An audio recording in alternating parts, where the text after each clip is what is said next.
বাড়িয়ে দেন, কর্তৃপক্ষ পিছনে আরো কিছু বিছান, লোকজন বসার ব্যবস্থা বাড়ান।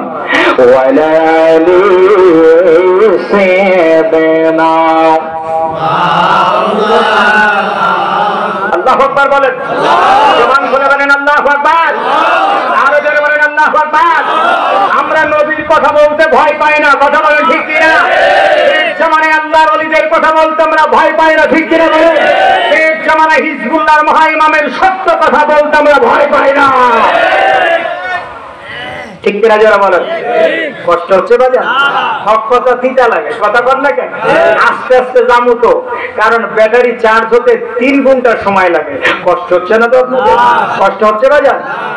বন্ধুগণ, আমার দিনের কান লাগায় শুনবেন। এই জীবন নয়, এমন একটা জীবন আছে যে জীবনের শুরু হবে যার কোনো শেষ নাই, কথা বল ঠিক কিনা? ওই শেষ জীবনের জন্য কিছু কামাই করে। এই দুনিয়া তো দেখতে দেখতে সময়টা পার হয়ে যাবে। ওই পরকালীন জিন্দেগির জন্য যদি আপনি কিছু তৈরি করেন বাজান, সেই তৈরি যদি করতেন এই জামানার মা কামালে মোকাম্মেলের দরবারে যা লাগবে, কথা বলেন ঠিক কিনা?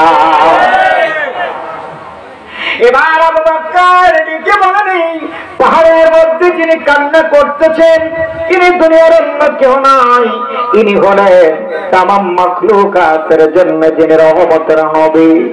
আমার আল্লাহ ঘোষণা করে বলেন, ওমা আরসালনাকা ইল্লা রাহমাতাল লিল আলামিন। ইনি দুনিয়ার অন্য কেউ নয়, তিনি হলেন রহমাতুল লিল আলামিন।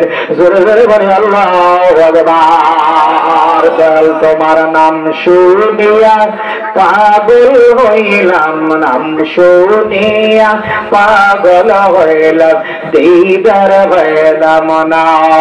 বল তোমার নাম শুনিয়া পাগল হইলাম, দিদার হইলাম না। দয়ার নবী রে তোমার নাম শুনে